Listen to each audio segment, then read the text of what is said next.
नमस्कार दोस्तों, इस वीडियो में बायोलॉजी जीव विज्ञान से संबंधित महत्वपूर्ण 3 चैप्टर को डिस्कस करेंगे। पहला चैप्टर है कंकाल एवं मांसपेशियां, दूसरा है पाचन तंत्र, तीसरा है विटामिन एवं पोषण। यहाँ से सभी एग्जाम में 2 से 3 क्वेश्चन पूछे जाते हैं। ये आपके पार्ट 3 है। इसका पहले पार्ट 2 तक अपलोड हो चुका है, जो नहीं देखे जाके देख लीजिएगा। प्लेलिस्ट में वीडियो आपको मिल जाएंगे। जो अभी तक टेलीग्राम ग्रुप ज्वाइन है कि टेलीग्राम ग्रुप ज्वाइन कर लीजिएगा, जिसका लिंक आपको डिस्क्रिप्शन में दिया गया है। तो आइए देखते हैं पहला पॉइंट, कंकाल तंत्र। कंकाल तंत्र जो है हड्डियों से बना एक ढांचा होता है और इसका काम क्या होता है, तो शरीर को आकृति देना कंकाल तंत्र का काम होता है। मानव का कंकाल तंत्र में देखिए, अंतः कंकाल, जो अंतः कंकाल है उसे 2 भागों में बांटा गया है, अक्षीय कंकाल और उपांगीय कंकाल। अक्षीय कंकाल में जो है 80 हड्डियाँ हैं और जो उपांगीय कंकाल है वहाँ पर 126 हड्डियाँ हैं। टोटल मिला के 206 हड्डियाँ हो जाती है। उसके बाद है, यहाँ पर आप सभी लोग जानते होंगे, ये बाल है, ये नाखून है और आपके यहाँ पर देखिए जो बाल में ये रोम है, ठीक है। उसके बाद नेक्स्ट पॉइंट है कि जो ये नाखून है, ये आगे वाला भाग देख रहे हैं, ये अल्फ़ा कैरोटीन से निर्मित होता है। किससे निर्मित होता है, तो अल्फ़ा कैरोटीन से निर्मित होता है। उसके बाद है कि जो ये नाखून होता है उसमें रक्त का संचरण नहीं होता, मतलब इसमें रक्त का प्रवाह नहीं होता है और काटने पर इसमें दर्द भी नहीं होता है। और ये आपके बाह्य कंकाल होता है, मृत कोशिकाओं के द्रव से निर्मित होता है। ये आपके जो नाखून आगे वाला होता है, इसे नोट कीजिएगा, ये इंपॉर्टेंट पॉइंट है। मृत कोशिकाओं के द्रव से निर्मित होता है आगे वाला जो नाखून है ये, ठीक है। उसके बाद आपका है मांसपेशी तंत्र। मांसपेशी तंत्र जो है मांसपेशियों से निर्मित होता है और इसका काम क्या होता है मांसपेशी तंत्र का, तो शरीर को सहारा देना, दृढ़ता एवं गति प्रदान करना जो है मांसपेशी तंत्र का काम होता है।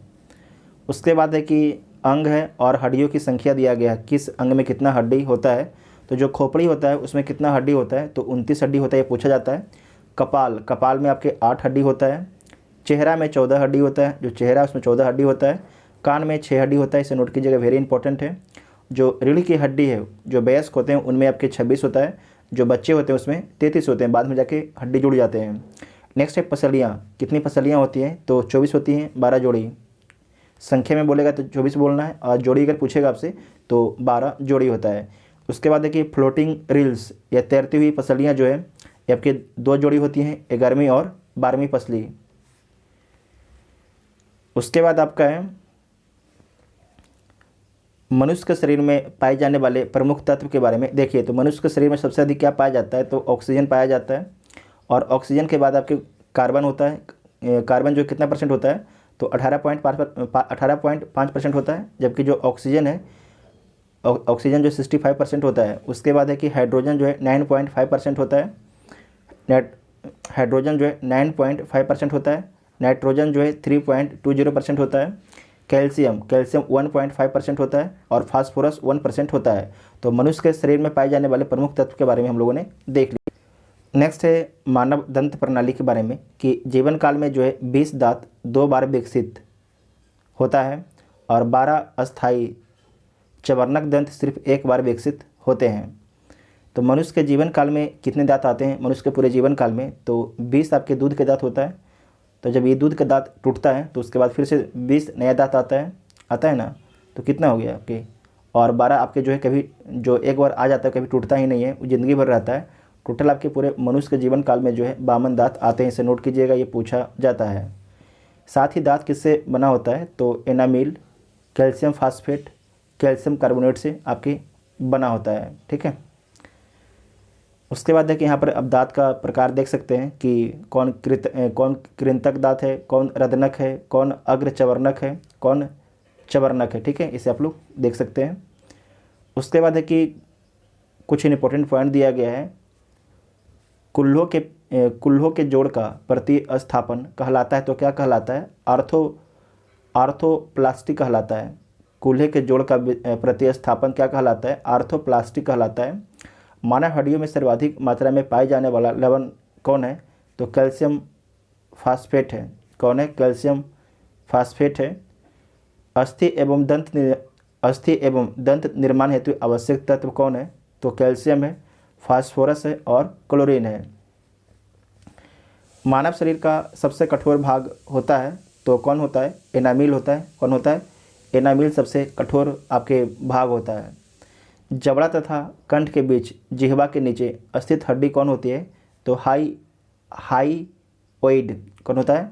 हाईओइड। नेक्स्ट है कि गर्दन का पहला कशेरुक होता है तो कौन होता है? तो एटलस कशेरुक होता है। कौन होता है? एटलस कशेरुक होता है। उसके बाद नेक्स्ट आपका है कान। तो यहाँ पर आप देख लीजिए, ये आपके ये स्टेपिज हड्डी है जो शरीर की सबसे छोटी हड्डी होता है। तो आपको याद रखना है कि जो स्टेपिज कहाँ पर पाया जाता है, तो ये कान की हड्डी है। यहाँ पर आपके इंकस है और आपके ये मेलियम है। यहाँ पर ये आपकी मेलियम है। नेक्स्ट है मनुष्य के पैर के बारे में देखिए। तो ये अपना पैर है मनुष्य का। ये आपके जो है जांग का हड्डी होता है। यहाँ पर जो ठोस आपकी हड्डी, जो जांग का हड्डी होता है वो ठोस हड्डी होता है। उसके बाद ऊपर में यहाँ पर आइएगा तो ये फीमर हड्डी होता है। क्या होता है? फीमर होता है। और शरीर की सबसे बड़ी हड्डी होती है फीमर हड्डी जी, ठीक है।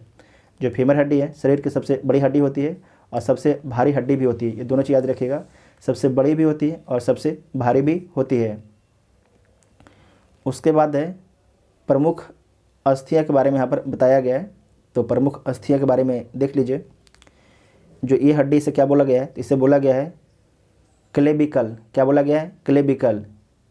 जत्रुक या हसूली भी इसे बोला जाता है। उसके बाद यहाँ पर जो हड्डी होता है उसे क्या बोला गया है? अस्केपुला बोला गया। क्या बोला गया है? अस्केपुला बोला गया है। स्कंद फलक बोला गया है। उसके बाद है नीचे आपका है ये जो मेन वाला हड्डी होता है, जो देखिएगा पेट के आगे होता है बीच वाला, उसे क्या बोलते हैं? तो अस्टर्म बोला जाता है। क्या बोला जाता है? उसे अस्टर्म बोला जाता है। उसे बोलते हैं उरोस्थी। क्या बोलते हैं? उरोस्थी। ब्रेस्ट बोन भी बोला जाता है। उसके बाद है आप ये अंगुली है तो कार्पल्स बोला जाता है, कलाई। और ये पेंटेला है, घुटना, ठीक है। पेंटेला घुटना, यहाँ इसे जो गोल वाला होता है। उसके बाद है संयोजी उत्तक, लिगामेंट। लिगामेंट जो है हड्डी का बना होता है। जो लिगामेंट होता है हड्डी का बना होता है। जबकि कंडरा, टेंडन जो है टेंडन जो होता है हड्डी और मांसपेशी से बना होता है, ठीक है। टेंडन जो होता है हड्डी और मांसपेशी से बना होता है, जबकि जो लिगामेंट होता है सिर्फ हड्डी और हड्डी से बना होता है, ठीक है। उसके बाद आपका है पाचन तंत्र के बारे में देखना है। पाचन तंत्र, ठीक है। तो पाचन विभिन्न भौतिक व रासायनिक क्रियाओं द्वारा भोज्य पदार्थ को सरल छोटे व घुलनशील अणुओं में बदलना ही पाचन कहलाता है। फिर से देख लीजिए, विभिन्न भौतिक व रासायनिक क्रियाओं द्वारा जो है भोज्य पदार्थ को सरल छोटे एवं घुलनशील अणुओं में बदलना ही पाचन कहलाता है। और पाचन तंत्र के बारे में आप यहाँ पर देख लीजिए। सबसे पहले आगे में जो है ये आपके मुंह है। इसमें आपके मुंह में क्या होता है? तो लार होता है। क्या होता है? लार होता है। और टाइलिन एंजाइम या लारिया इमाइलेज भी होता है। सबसे अधिक जो है यहाँ पर टाइलिन एंजाइम ही निकलता है, ठीक है, मुंह में आपके। उसके बाद है जीभ, यहाँ पर दिया गया है। ये आपके जो है ग्रास नली है, भोजन को अमाशय तक ले जाता है। यहाँ पर देखिए नीचे में अमाशय है, ये आपके अमाशय है, ठीक है। जो अमाशय है यहाँ पर HCl मुक्त होता है, मतलब कि ऐसे जो HCl है ये निकलता है, जो कीटाणु होता है उसको मार देता है खाना में। उसके बाद देखिए पेप्सिन एंजाइम यहीं पर पाया जाता है। और प्रोटीन का पाचन कहाँ पर होता है? तो प्रोटीन का जो पाचन होता है अमाशय में भी होता है, प्रोटीन का पाचन। उसके बाद यहाँ पर देखिए जो ये आपका क्या है? पित्ताशय, मतलब इसको बोलते हैं ना, पित्त हम लोग बोलते हैं। तो ये आपके पित्ताशय है। और बसा का जो है इमल्सीकरण आपके कहाँ पर होता है? तो पित्ताशय में होता है। और पित्त का भंडारण भी आपके यहाँ पर कहाँ पर होता है? तो पित्ताशय में जो आपके पित्त का भंडारण किया जाता है। इसके बाद ये जो आपका है इसे यकृत बोलते हैं। इसे इंग्लिश में बोला जाता है लिवर। इंग्लिश में क्या बोलते हैं? लिवर बोला जाता है। तो पित्त का उत्पादन करता है लिवर। और ग्लाइकोजेनेसिस का उत्पादन करता है। और यूरिया का संश्लेषण करता है। एल्कोहल का जो है निरावेशन करता है। उसके बाद यहाँ पर देखिए ये आपके जो बीच वाला भाग है इसे बोलते हैं अग्नाशय। यहाँ पर जो है अग्नाशी रस निकलता है। उसके बाद ये जो देख रहे हैं मोटा सा पाइप एकदम है, ये इसे बोलते हैं बड़ी आंत। जो बड़ी आंत होता है जल का अवशोषण करता है। बाकी जो आगे जो पेज है इस सभी के बारे में डिटेल से बताया गया है, तो अभी टेंशन मत लीजिएगा, ठीक है। ये जो बड़ी आंत है इसे क्या बोलते हैं? यहाँ पर जो बड़ी आंत में जल का अवशोषण होता है। ये छोटी आंत देख रहे हैं एकदम चिकना वाला पाइप है, इसे क्या बोलते हैं? ये छोटी आंत होता है। इसमें क्या होता है? तो कार्बोहाइड्रेट का पाचन होता है और वसा का पाचन होता है, प्रोटीन का पाचन होता है, पचे हुए बचे हुए पोषक पदार्थों का जो है अवशोषण कहाँ पर होता है, सर्व छोटी आंत में होता है। उसके बाद है ये आपके, इसे बोलते हैं अपेंडिक्स भी बोला जाता है, ठीक है। अपेंडिक्स इसे अब तो बच्चे में ही जब बच्चा जब जन्म लेता है तभी उसे काट के निकाल देना चाहिए इसको, क्योंकि ये शरीर का जो होता है एक तरीके से कोई ज़रूरत बेकार अंग होता है, ठीक है, जानलेवा भी बाद में साबित हो सकता है। उसके बाद है आपके यहाँ पर गुदा, जो जहाँ पर से आपके मल त्याग होता है, ठीक है। नेक्स्ट है कि लार का संगठन। तो इसमें देखिए जो म्यूकस है, म्यूकस का क्या काम है, लुब्रिकेट बनाना, मतलब कि जो भोजन होता है उसे चिकना बनाना काम होता है म्यूकस का। लारिये इमाइलेज टाइलिन, स्टार्च का पाचन करता है कौन, लारिये इमाइलेज टाइलिन। लाइसोजाइम एंजाइम का क्या काम होता है, तो जीवाणुओं का नाश करना। अगर खाने में आपने कुछ जीवाणु खा लिया तो उसे मार देता है कौन, लाइसोजाइम एंजाइम। उसके बाद है कि Na+Cl-K आदि जो है इलेक्ट्रोलाइट है, क्या है, इलेक्ट्रोलाइट है। ये खाने में नमी लाते हैं ताकि खाना सूखा ना रहे, ठीक है। उसके बाद है कि लिंगुअल लाइपेज, ये वसा का पाचन करता है, वसा का पाचन करता है लिंगुअल लाइपेज। उसके बाद आपका है अमाशय।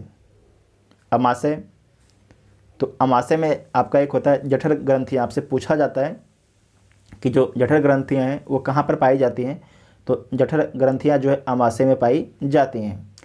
तो जो जठर ग्रंथियाँ हैं वो आपके जठर रस का स्राव करती हैं, जो हल्का पीला रंग का होता है, इसे नोट कीजिएगा, जो हल्का पीला रंग का होता है। उसके बाद है हाइड्रोक्लोरिक अम्ल, अम्लीय माध्यम है, क्या है ये, अम्लीय माध्यम है। ये कहाँ पर है, अमाशय में है।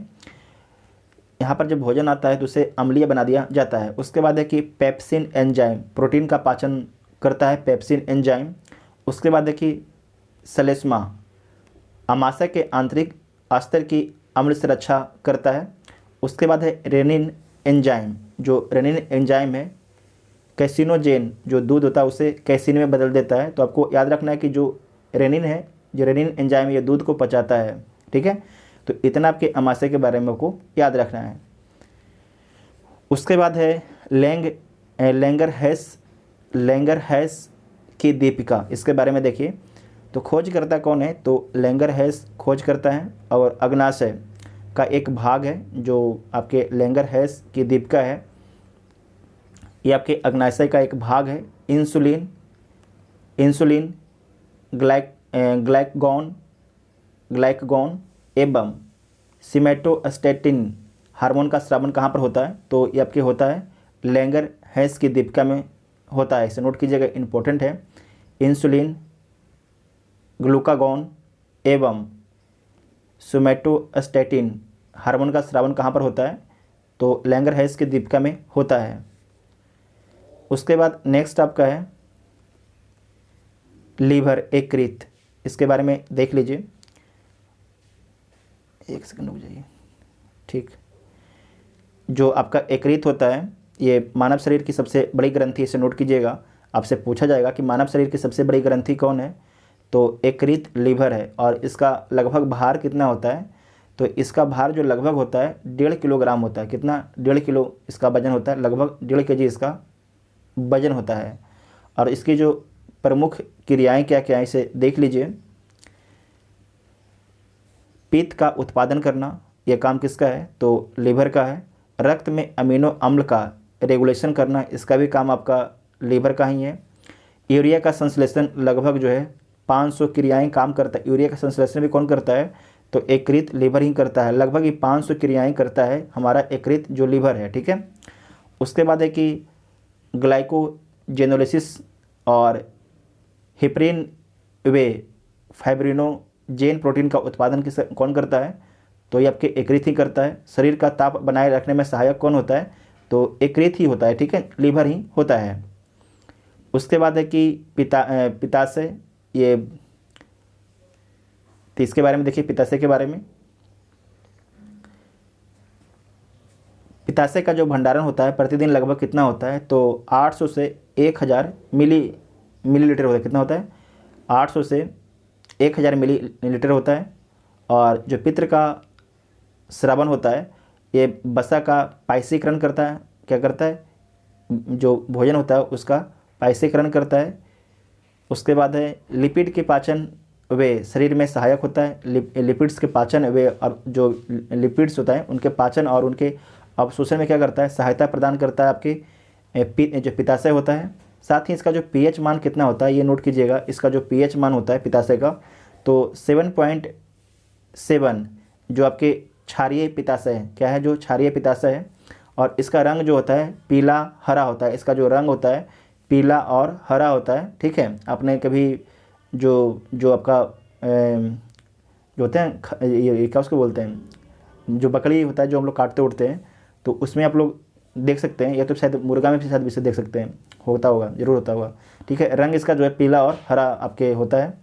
और साथ ही आपको याद रखना है कि बिलीरुबिन की अधिकता से पीलिया होता है। आपको याद रखना है कि आपसे पूछ देगा कि पीलिया रोग जो है किसके कारण होता है, तो बिलीरुबिन की अधिकता के जो बिलीरुबिन है उसके अधिकता के कारण ही जो है पीलिया रोग होता है। ठीक है, उसके बाद अग्नाशय के बारे में देखिए, एक सेकेंड। ठीक है, अग्नाशय के बारे में यहाँ पर देखिए, जो अग्नाशय है मानव शरीर की दूसरी सबसे बड़ी ग्रंथि है। पहला कौन था, पहला आपके लीवर था, यकृत था। और मानव शरीर की दूसरी सबसे बड़ी ग्रंथि कौन है, तो अग्नाशय है, इसे नोट कीजिएगा। मिश्रित ग्रंथि कौन इसकी है, तो अंतःस्रावी और बहिःस्रावी है। क्षारीय अग्नाशयी रस जो है पूर्ण पाचक रस का आपके स्रावन होता है, कहाँ पर, अग्नाशय में। और यहाँ पर इसके 4 अलग अलग आपके बताया गया है ब्रांचेज। तो इसमें आपको पहला है लिप्सोनोजन, लिप्सोनोजन को जो बोलते हैं अक्रियाशील क्या है, ट्रिप्सिन है। ट्रिप्सिनोजन जो है अक्रियाशील ट्रिप्सिन है। उसके बाद देखिए प्रोटीन को जो है प्रोटीन को पॉलीपेप्टाइड में तोड़ता है कौन, तो ये अमाशय तोड़ता है, सॉरी अमाशय नहीं, अग्नाशय तोड़ता है। प्रोटीन को जो है पॉलीपेप्टाइड में कौन तोड़ता है, तो अग्नाशय तोड़ता है। उसके बाद है कि अग्नाशयी लाइपेज, ये जो होता है वसा का पाचन करता है। जो अग्नाशयी लाइपेज होता है क्या करता है, ये वसा का पाचन करता है। अग्नाशयी इमाइलेज ये जो होता है स्टार्च का पाचन करता है, किसका, यह स्टार्च का पाचन करता है। इतना आपको याद रखना है। उसके बाद है आपका छोटी आंत के बारे में देखिए, छोटी आंत, ठीक है, स्मॉल इंस्टेंटाइन, तो इसके बारे में देखिए, ये आपकी छोटी आंत है। ये 3 भाग में होता है, एक होता है आपके ग्रहणी, दूसरा होता है मध्यांत्र और तीसरा होता है सशांत्र। अत्यधिक कुंडलित नलिका होती है, इसकी जो लंबाई कितनी होती है, तो 6 से 7 मीटर इसकी लंबाई होती है। और इसका काम क्या होता है, तो भोजन का अंतिम रूप से पाचन तथा अवशोषण करना इसका काम होता है छोटी आंत का। तो यहाँ पर देख लीजिए, जो आपके एरिप्सिन है, जो एरिप्सिन है, एरिप्सिन जो होता है पेप्टोन्स पाचन के द्वारा जो है अमीनो अम्ल में बदल देता है। और माल्टोज जो है माल्टोज पाचन के द्वारा जो है ग्लूकोज में बदल देता है। ठीक है, जो माल्टेज है उसे माल्टोज पाचन के द्वारा जो है ग्लूकोज में बदल देता है। लैक्टोज जो है, लैक्टोज आपके लैक्टोज पाचन के द्वारा जो है ग्लूकोज प्लस गलेक्टोज में बदल देता है। ठीक है, लैक्टेज को। जो लाइपेज है इसे इमल्सीफाइड वसा पाचन के द्वारा जो है फैटी एसिड में बदल दिया जाता है। और जो सुक्रोज है, सुक्रोज का ग्लूकोज एवं फ्रिक्टोज में भी खंडन किया जाता है। समझे कि नहीं, फिर से देख लीजिएगा, यहाँ पर समझ लीजिएगा आप लोग से दोबारा। जो सुक्रोज है, सुक्रोज का जो है ग्लूकोज एवं फ्रुक्टोज में विखंडन कौन करता है, तो ये सब काम किसका है, तो आपको याद रखना है छोटी आंत का। ठीक है, तो सुक्रोज का ग्लूकोज एवं फ्रुक्टोज में विखंडन होता है। उसके बाद है लाइपेज, जो लाइपेज है इसका इमल्सीफाइड वसा का पाचन होता है और क्या बनता है, तो फैटी एसिड बनता है। उसके बाद है लैक्टोज पाचन, जो लैक्टोज का पाचन होता है और क्या बनता है, तो गलेक्टोज और ग्लूकोज बनता है। माल्टोज का जो है माल्टोज का पाचन करके यहाँ पर क्या बनता है, ग्लूकोज बनता है। जो इरेप्सिन है इसका पाचन करके जो है पेप्टोन्स पाचन करके जो है इसे अमीनो अम्ल में बदल दिया जाता है। इतना आपको याद रखना है। उसके बाद नेक्स्ट पॉइंट है बड़ी आंत के बारे में देखिए। जो बड़ी आंत है ये 3 भाग में होता है, सीकम, कोलन, मलाशय। इसका कार्य क्या होता है, तो जल का अवशोषण करना होता है, बड़ी आंत का काम होता है। नेक्स्ट है अपेंडिक्स, इसके बारे में बता चुके हैं आपको कि अपेंडिक्स क्या होता है, एक तरीके से ये बेकार का भाग होता है। इसका अन्य नाम क्या है, तो कृमि रूप परिशेषिका, ठीक है। अवशोषी अंग है, अवशोषी अंग का जो है का उदाहरण है क्या है, अवशोषी अंग का आपके उदाहरण है बाह्य द्रात के सीकम से जुड़ा हुआ होता है, मतलब कि बेकार का अंग होता है, बस आपको याद रखना है कि अपेंडिक्स कुछ होता है भी है, ठीक है। और कुछ महत्वपूर्ण पॉइंट है, इसे देख लीजिए। ग्लूकोज को जो है इथेनॉल से, ग्लूकोज को जो है इथेनॉल में परिवर्तित करने वाले एंजाइम का नाम क्या है, तो जाइमेज है। क्या उसका नाम है, जाइमेज उस एंजाइम का नाम है। एंजाइम मूलतः होते हैं, तो जो एंजाइम मूलतः होते हैं जैव उत्प्रेरक प्रोटीन होते हैं। क्या होते हैं, जैव उत्प्रेरक प्रोटीन होते हैं। दूध को पचाने वाला एंजाइम का नाम क्या है, तो जो दूध को पचाता है उसका नाम क्या होता है, तो रेनिन होता है। क्या नाम होता है उसका, रेनिन उसका नाम होता है, ठीक है। उसके बाद नेक्स्ट है, अब आ जाएगा आपके विटामिन पर। आइए अब जो नेक्स्ट टॉपिक शुरू होता है, ठीक है, विटामिन का टॉपिक शुरू होता है। विटामिन से जो है एक क्वेश्चन आपके हर एग्ज़ाम में पूछा जाता है, तो आप लोग इसे ध्यान से पढ़िएगा। विटामिन में सबसे पहले है कि प्रमुख पोषक पदार्थ एवं उनके कार्य के बारे में देखिए। तो जो कार्बोहाइड्रेट, पहला नंबर है कार्बोहाइड्रेट, इसका काम क्या होता है, तो जो कार्बोहाइड्रेट होता है उसका काम होता है ऊर्जा का उत्पादन करना आपके शरीर में। वसा क्या काम होता है, तो ऊर्जा का उत्पादक ये भी है। वसा और कार्बोहाइड्रेट दोनों का काम है ऊर्जा का उत्पादन करना। जो प्रोटीन है उसका काम क्या होता है, तो शरीर का निर्माण करना इसका काम होता है।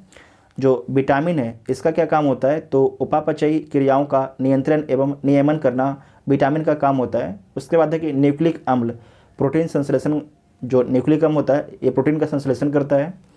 और उसके बाद है कि खनिज लवण, जो खनिज लवण होता है उसका क्या काम होता है, तो उपापचयी क्रियाओं का जो है नियंत्रण एवं रेगुलेशन करना। उसके बाद है कि जल, ये जो उपापचयी क्रियाएं करता है कौन, जल, इतना आपको याद रखना है। उसके बाद है कि विटामिन के बारे में देखिए। तो जो विटामिन है इसकी खोज किसके द्वारा किया गया था, तो कैसिमिर फंक के द्वारा जो है विटामिन का खोज किया गया था। और कब किया गया था, तो 1911-12 में विटामिन का खोज किया गया था। अन्य नाम जो है सहायक आहार कारक फ्रेडरिक गोलैंड हार्पिंग्स द्वारा प्रतिपादित किया गया है। अन्य नाम जो है देख लीजिए, जो सहायक आहार कारक हैं फ्रेडरिक गोलैंड हार्पिंग्स के द्वारा आपके प्रतिपादित किया गया था। लगभग आपके जो है 20 ज्ञात प्रकार हैं, तो देख लीजिए कौन कौन है जो 20 जो है ज्ञात प्रकार है।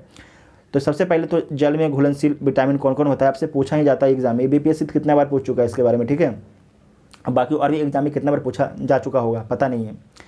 जल में घुलनशील कौन कौन होता है, तो विटामिन ए और सी जो होता है ये जल में घुलनशील होता है। फिर से बोलते हैं, विटामिन ए और जो सी होता है वो जल में घुलनशील होता है। उसके बाद आपको याद रखना है कि वसा में घुलनशील कौन कौन होता है। वसा में घुलनशील कौन कौन होता है, जल में घुलनशील कौन था, विटामिन बी और सी था, ठीक है। जबकि वसा में घुलनशील कौन कौन है, तो बी और सी छोड़ के होगा। तो ए है, विटामिन डी है, विटामिन ई है और विटामिन के है। तो प्रमुख विटामिन स्रोत उनकी कमी से होने वाले रोग के बारे में अब हम लोग देख लेते हैं, ठीक है।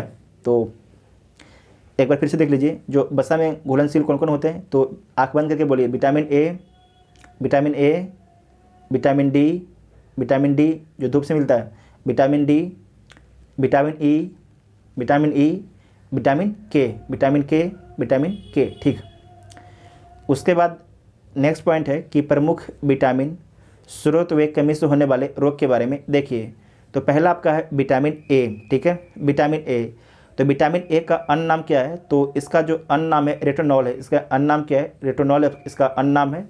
और जो ये रोग होता है रतौंधी, विटामिन ए की कमी से कौन सा रोग होता है, रतौंधी। जीरोप्लेथेमिया, ये बीपीएससी का पूछा हुआ सवाल है, ठीक है। जीरोप्लेथेमिया किस विटामिन की कमी के कारण होता है, ये पूछा था, तो विटामिन ए की कमी के कारण होता है। और त्वचा की कोशिकाओं में परिवर्तन, ठीक है, ये विटामिन ए की कमी के कारण होता है। तो अगर हम इस सब रतौंधी और जीरोथेमिया और त्वचा की कोशिका में आपके जो परिवर्तन से रोकना है, तो हमें क्या क्या खाना चाहिए, उसका स्रोत क्या है, तो गाजर, हरी सब्जियां, दूध, यकृत, मछली का तेल। उसके बाद है विटामिन बी1। विटामिन बी1 को क्या बोला जाता है, ये पूछा जा चुका है। विटामिन बी1 को बोला जाता है थायमिन। क्या बोला जाता है, थायमिन बोला जाता है। और इससे कौन सा रोग होता है, तो बेरी और वृद्धि रुकना, किसी भी देखते हैं नाटा हो जाता है, तो ज़्यादातर चांस ये नहीं कि बी1 की कमी हो जाएगा, लेकिन हो सकता है उसका जीन पर भी निर्भर हो सकता है। लेकिन इसमें आपको याद रखना है कि अगर कोई भी बच्चे, अगर माँ पिता लंबे हैं और बच्चे की ग्रोथ नहीं हो रहा है, तो आप समझ जाइए कि कुछ दिक्कत है बाबू। तो जो इसका विटामिन बी1 कमी से कौन कौन सा रोग होता है, बेरी और वृद्धि रुकना इसका रोग है। इसका स्रोत क्या होता है, तो अनाज, फलियाँ, सोयाबीन और दूध आदि आपके इसका सेवन कर सकते हैं। उसके बाद है विटामिन B2, इसका नाम क्या है, तो इसका नाम है राइबोफ्लेविन। क्या नाम है, राइबोफ्लेविन इसका नाम है। और इससे कौन सी कमी, इसकी कमी से कौन सी रोग होता है विटामिन B2 कमी से, तो किलोसिस रोग होता है, किलोसिस रोग होता है। पनीर, अंडे, ईस्ट, मांस, पत्तेदार सब्जी आदि खा सकते हैं इसे दूर करने के लिए। विटामिन B3 का अन्य नाम क्या है, तो नियासिन है, नियासिन है, निकोटिनिक है, नियासिन है, निकोटिनिक अम्ल है। और इससे कौन सा रोग होता है, किसी कमी से, तो पेलाग्र रोग होता है, पेलाग्रा रोग। कौन सा रोग होता है, पेलाग्रा रोग होता है। और ईस्ट, मांस, मछली, अंडे, दूध, फलियां खा सकते हैं विटामिन 3 को कमी करने के लिए। उसके बाद नेक्स्ट आपका है विटामिन B5, विटामिन B5। तो इसका अन्य नाम क्या है, तो इसका अन्य नाम है पैटोथिनिक। क्या नाम है, पैटोथिनिक अम्ल इसका अन्य नाम है। और इससे आपके जो है चर्म रोग, सफ़ेद बाल होना होता है विटामिन B5 के कमी के कारण, ठीक है। और इसका वैज्ञानिक नाम क्या है, इसका अन्य नाम क्या है, तो पैटोथिनिक अम्ल है। और इसके कमी से कौन कौन सा रोग होता है, तो चर्म रोग और सफ़ेद बाल का होना। तो अगर ये सब हो रहा है तो उन्हें अंडा, दूध, मांस व मूंगफली खाना चाहिए।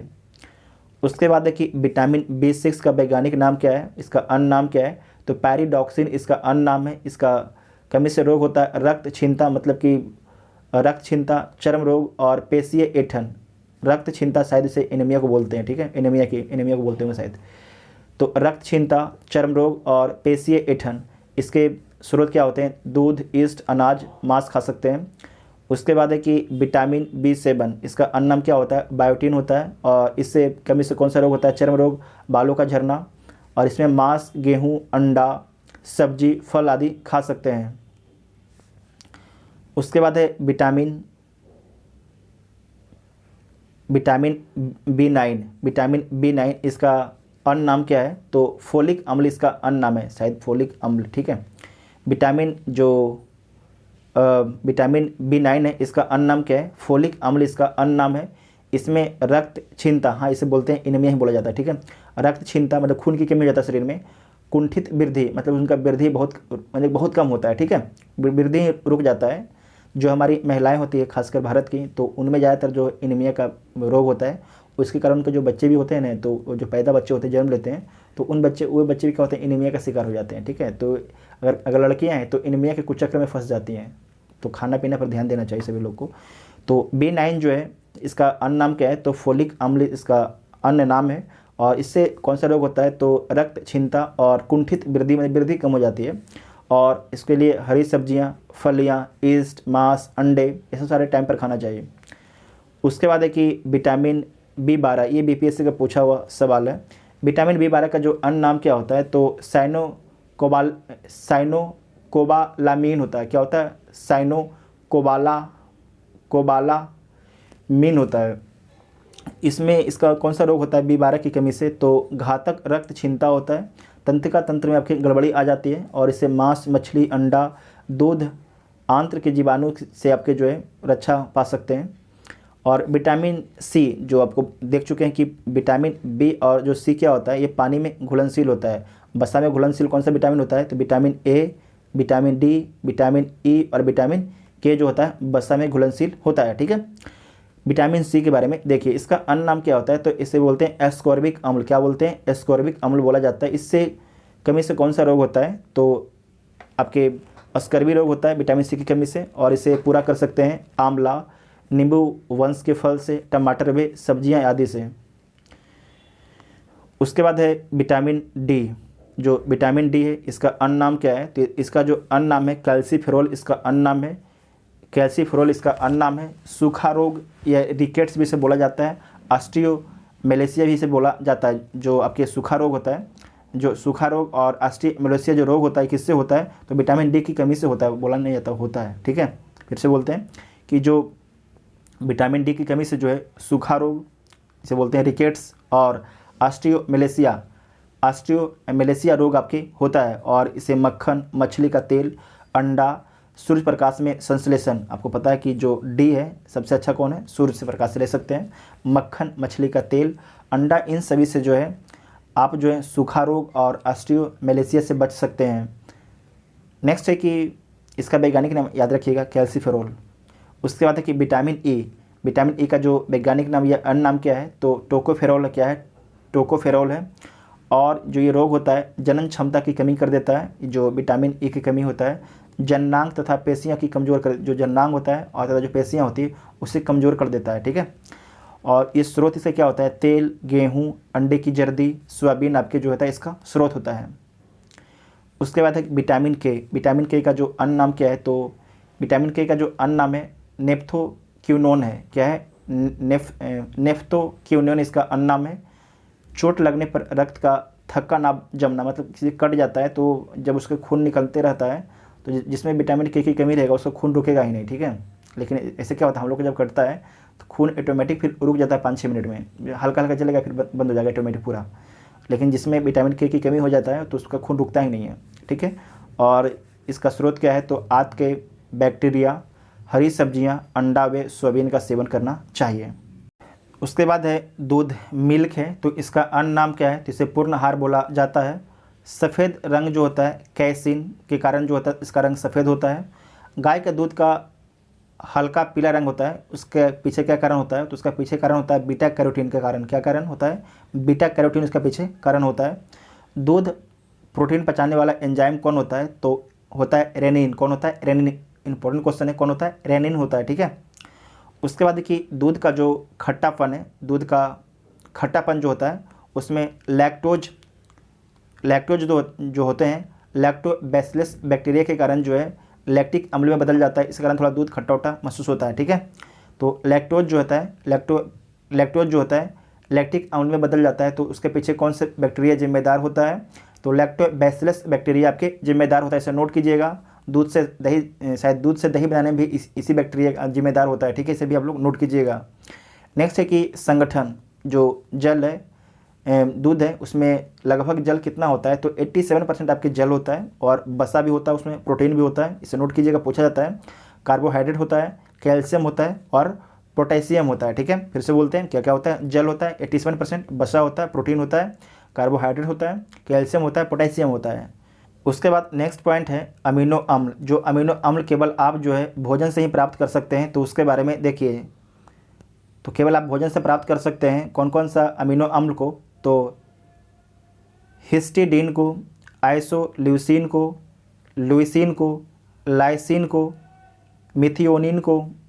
उसके बाद आपका है फेनिलैलिन को, ट्रिप्टोफैन को, बेलिन को, थ्रियोनिन को, ठीक है, थ्रियोनिन को, बेलिन को, ट्रिप्टोफैन को, फेनिलैलिन को, मिथियोनिन को, लाइसिन को, ल्यूसिन को, आइसोल्यूसिन को, हिस्टिडीन को, ठीक है। तो इतना आपको इसमें याद रखना है। उसके बाद नेक्स्ट पॉइंट आपका है ये है कि शरीर में जो है कोशिकाओं में ही आपके संश्लेषण होता है, तो कौन कौन होता है अनिवार्य रूप से देख लीजिए अमीनो अम्ल का। तो इसमें पहला है ग्लाइसिन है, सेरीन है, टायरोसिन है, एलेनिन है। उसके बाद आपका है ग्लूटेमिक अम्ल है, ग्लूटामिन है, प्रोलीन है। उसके बाद है एस्पार्टिक अम्ल है, एस्पैरिजीन है, अर्जिनिन है, रिस्टीन है। इतना आपको याद रखना है, जिसका जो केवल आपके शरीर की कोशिकाओं में ही संश्लेषण हो सकता है, ठीक है। उसके बाद नेक्स्ट पॉइंट है ग्लूकोज के बहुलक के बारे में यहाँ पर दिया गया है, तो देख लीजिए। पहला है स्टार्च। यहाँ जो ग्लूकोज आपका होता है क्या है, स्टार्च, तो वनस्पति से प्राप्त होता है और आयोडीन घोल से क्रिया करके जो है नील काला रंग आपके हो जाता है। और पादप बीजों में जो है इमाइलेज या इमाइलो पैक्टिन के रूप में आपके उपस्थित होता है, ये आपके कहाँ पर, आपके पादप के बीजों में, ठीक है। उसके बाद है सेलुलोज। जो सेलुलोज है आपको पता है ये जो सेलुलोज होता है कहाँ से मिलता है, तो वनस्पति से प्राप्त होता है। आयोडीन घोल से क्या करता है, ये अभिक्रिया करता है, मतलब कि अभिक्रिया नहीं करता है, ये कोशिका भित्ति का निर्माण करता है, कोशिका भित्ति का निर्माण करता है। उसके बाद नेक्स्ट पॉइंट है बसीय अम्ल के बारे में। देखिए बसीय अम्ल के बारे में देखना है, तो बसीय अम्ल में है कि आवश्यक बसीय अम्लों का शरीर में संश्लेषण संभव नहीं है। जो आवश्यक बसीय अम्ल होते हैं उनका शरीर में संश्लेषण संभव नहीं है। ऊर्जा का स्रोत कौन होता है, तो बसीय अम्ल होता है, आप शुरू में देख चुके भी हम लोग। उसके बाद कि भोजन से प्राप्त आप प्रयुक्त वसा जो होता है वो क्या बोला जाता है, वो आपके ट्राईग्लिसराइड क्या बोला जाता है, फिर से बोलते हैं कि भोजन से प्राप्त जो अप्रयुक्त वसा जो होता है ट्राईग्लिसराइड होता है, जिसे वसा बोला जाता है। और आवश्यक जो आपके बसीय अम्ल होते हैं कौन कौन होता है यहाँ पर देख लीजिए। पहला इसमें दिखा गया है अल्फा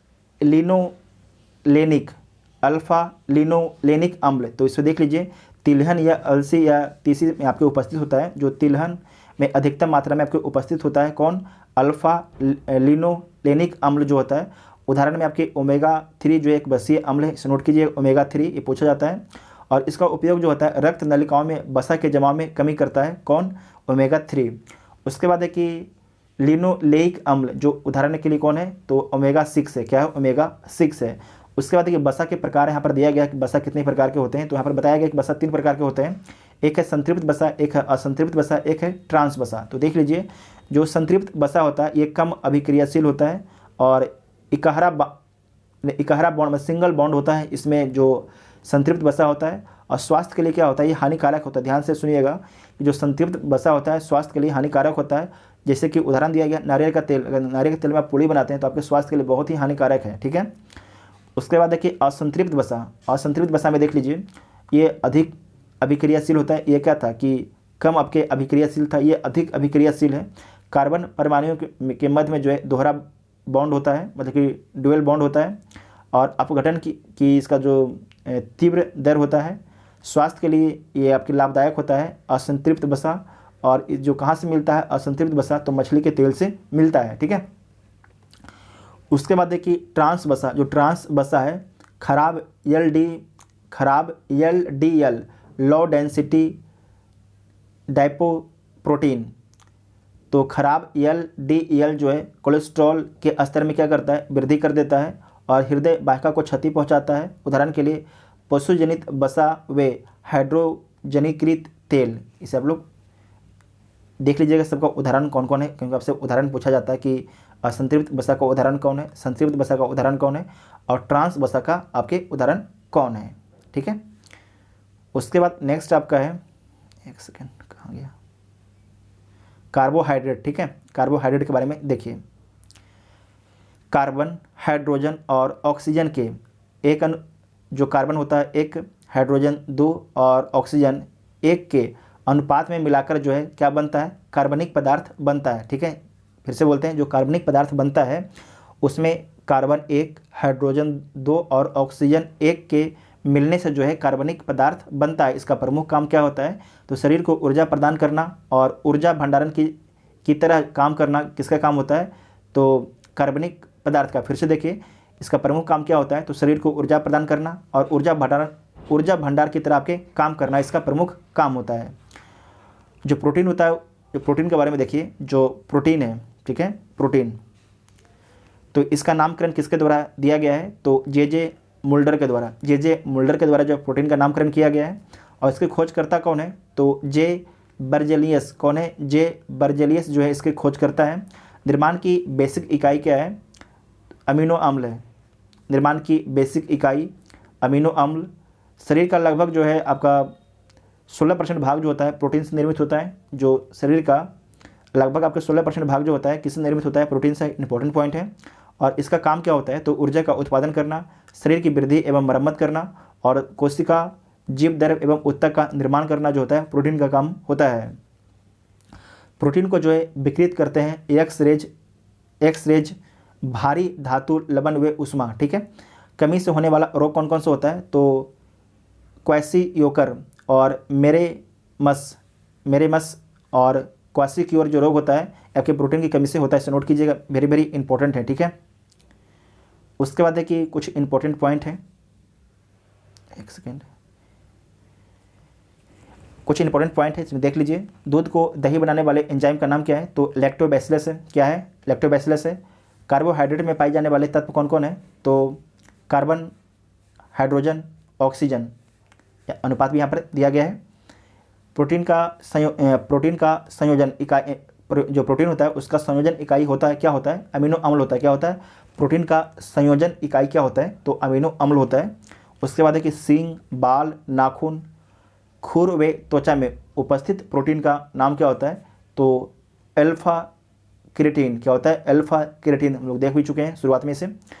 उसके बाद है कि मस्तिष्क में जो है एड्रेनलिन वे डोपामाइन आदि न्यूरो ट्रांसमीटर्स का निर्माण करने वाला प्रोटीन कौन है? तो कौन है? तो टायरोसिन है। कौन है? टायरोसिन है। उसके बाद नेक्स्ट है न्यूट्रास्यूटिकल्स उत्पाद है। क्या है? तो पोषण के साथ जो है औषधीय गुण वाले खाद्य है। पॉलिश किए हुए चावल के उपयोग से होने वाला रोग कौन होता है? तो बेरी रोग होता है। कौन? बेरी रोग होता है। उसके बाद है कि फास्फोरस के बारे में देखिए। तो जो फास्फोरस का स्रोत क्या होता है? तो दूध होता है, पनीर होता है, कलेजी, जई, हरी पत्तेदार सब्जियां आदि जो है फास्फोरस का स्रोत होते हैं। और जो फास्फोरस होता है उसका क्या काम होता है? तो हड्डियों व दांतों को मजबूती प्रदान करना जो है फास्फोरस का काम होता है। शरीर में तरल पदार्थों के मध्य संरचनात्मक संतुलन बनाना काम किसका होता है? फास्फोरस का ये काम होता है। उसके बाद आपका है प्रोटीन के प्रकार देख लीजिए। जो प्रोटीन है उसका प्रकार देख लीजिए। तो आपका है सरल प्रोटीन, तो केवल अमीनो अम्ल से निर्मित होता है। जो सरल प्रोटीन होता है केवल आपके अमीनो अम्ल से निर्मित होता है। उदाहरण के लिए इसमें दिया गया है एल्ब्यूमिन्स हिस्टोन, एल्ब्यूमिन्स हिस्टोन, ठीक है। उसके बाद है कि व्युत्पन्न प्रोटीन, व्युत्पन्न प्रोटीन में कौन है? तो प्राकृतिक प्रोटीन के जलीय अपघटन से निर्मित होता है। उदाहरण के लिए पेप्टोन है, पेप्टाइड है। उसके बाद देखिए संयुग्मी प्रोटीन में कौन होता है? अमीनो अम्लों के 7 अंश समूह भी जुड़े हुए हैं, जैसे कि क्रोमोप्रोटीन और ग्लाइकोप्रोटीन है, ठीक है। उसके बाद अन पॉइंट है, इसे देख लीजिए। अन पॉइंट ये पूछा जाता है आपसे एग्जाम में कि मिर्च में पाया जाने वाला विटामिन है। तो मिर्च में आपके कौन सा विटामिन पाया जाता है? तो विटामिन सी पाया जाता है मिर्च में। विटामिन ए जो है मानव शरीर में संचित रहता है। कहाँ पर संचित रहता है? तो यकृत में संचित रहता है। विटामिन ए का प्रचुरतम स्रोत कौन होता है? तो आम होता है। वेरी इंपॉर्टेंट है। नेक्स्ट है कि स्वप्नों को याद रखने में सहायक विटामिन का नाम क्या है? तो स्वप्नों को याद रखने में सहायक विटामिन का नाम है विटामिन B6। क्या नाम है? विटामिन B6 उसका नाम है। उसके बाद है कि विटामिन ई का महत्वपूर्ण स्रोत कौन होता है? तो अंकुरित गेहूं का तेल होता है। क्या होता है? विटामिन ई का जो महत्वपूर्ण स्रोत होता है अंकुरित गेहूं का तेल होता है।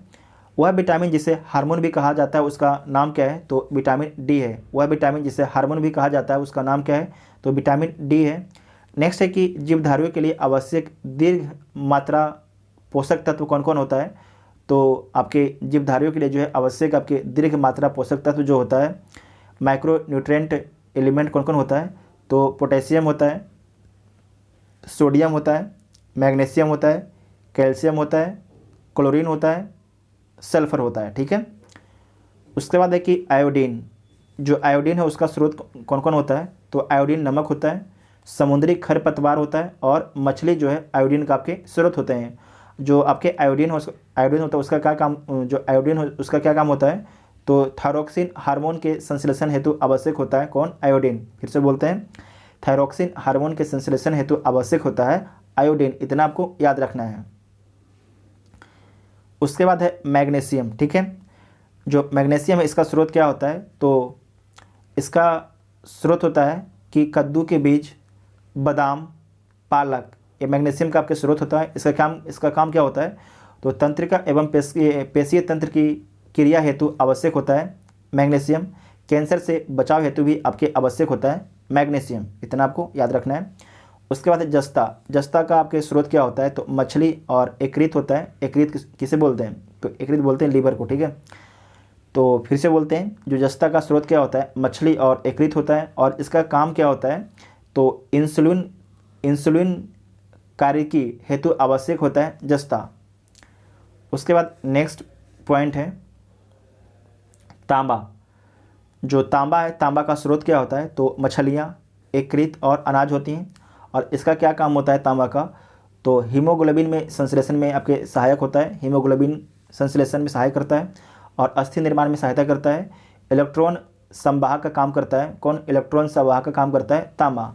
उसके बाद है कोबाल्ट। कोबाल्ट जो है आपके, इसका स्रोत का क्या है, मछली है, मांस है, जल है, ठीक है, क्या है, जल है, मांस है, मछली है और जल है। इसका काम क्या होता है, तो आरबीसी संश्लेषण में सहायता करता है। विटामिन बी 12 का संश्लेषण करता है, कौन, विटामिन बी 12 का संश्लेषण करता है कोबाल्ट। इसके बाद नेक्स्ट पॉइंट है कि प्रमुख खनिज एवं उनके कार्य के बारे में। प्रमुख खनिज एवं उनके कार्य के बारे में देखिए, तो है पोटेशियम। पोटेशियम का स्रोत कौन होता है, तो केला होता है, खजूर होता है, बीन्स है और ब्रोकली है। इसका काम क्या होता है पोटेशियम का, तो पेशीय संकुचन, तंत्रिका आवेग का संचरण, शरीर में विद्युत अपघटन का संतुलन बनाए रखना इसका काम होता है। सोडियम का स्रोत क्या होता है, तो साधारण नमक होता है, मछली होते हैं और अंडे होते हैं। इसका काम क्या होता है, पेशीय संकुचन, शरीर में धनात्मक विद्युत अपघट संतुलन, तंत्रिका आवेग का संचरण। उसके बाद नेक्स्ट पॉइंट है कैल्शियम। कैल्शियम का स्रोत क्या होता है, दूध होता है, पनीर होता है, अंडा, मछली, साबुत अन्न, रागी, ये सारे जो हैं कैल्शियम के आपके स्रोत होते हैं। और इसका काम होता है हड्डियों एवं दांतों को मजबूती प्रदान करना, रुधिर स्पंदन में सहायता, पेशीय संकुचन में सहायता इसका काम होता है। नेक्स्ट है लोहा। इसका स्रोत क्या होता है, कलेजी, गुर्दा, सेब, पालक, हरी सब्जियां, रागी, अंडे का पीला भाग आदि। इसका काम क्या होता है लोहा का, तो आरबीसी में हीमोग्लोबिन का निर्माण, ऊतकों में ऑक्सीकरण, ऊतकों में ऑक्सीकरण।